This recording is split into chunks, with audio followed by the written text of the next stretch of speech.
News. Today's news. This is CBS News on the Hour, sponsored by Progressive Insurance. I'm Monica Rick.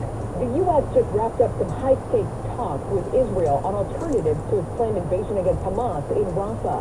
CBS's Nancy Cordes has more now from the White House.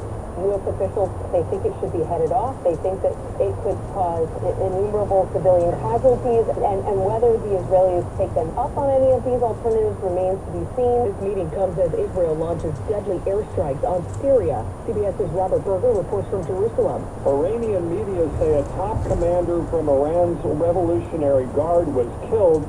Israeli media say he was responsible for supplying weapons to Hezbollah in Lebanon. Progress today in Baltimore, where the U.S. Coast Guard has set up a temporary channel to slowly get port operations going again.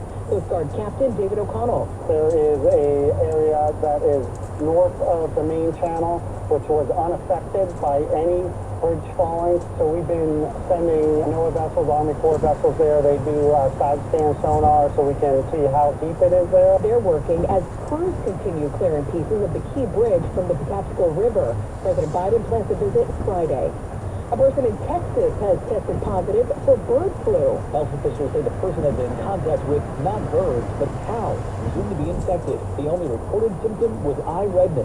U.S. officials say they tested sick cattle from dairy farms in Kansas and Texas tied to recent dairy cattle infections. It's the first time it's been found in them, and comes days after the virus was detected in goats on a Minnesota farm. CBS's Matt Piper reports less than 500 people have died from bird flu in the past 2 decades. A big search now underway for 2 missing women in the Midwest. Here's CBS's Jim Priscilla. 27-year-old Veronica Butler and 39-year-old Jillian Kelly were last seen Saturday morning. The 2 Kansas women were headed to a rural area in Oklahoma to pick up Kelly's children. They never arrived, and their car was found outside Elkhart, Kansas. Police are calling their disappearance suspicious. It has been nearly 3 months now, and still no Powerball winner. These players feeling lucky in Philly. I might get lucky. I might hit.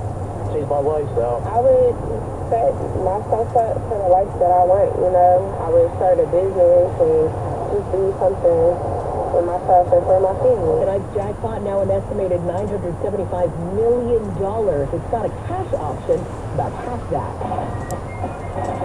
The annual White House Easter egg roll got a bit of a late start today due to weather, but President Biden finally kicked things off. For the United States of America, and there's nothing beyond our capacity. Sponsored by Progressive Insurance. Looking for a Well, that's today's news. Today's news. I didn't hear any good news, did you? I didn't think so. I guess it's all about perspective. The glass is half full. Well, as always, I'd like to thank you again for coming along with me on these Dash Cam News Adventures. You know the drill. Peace, love, and all that hippie jazz. Bye-bye, everybody. It's 68 degrees on the Benicia Bridge.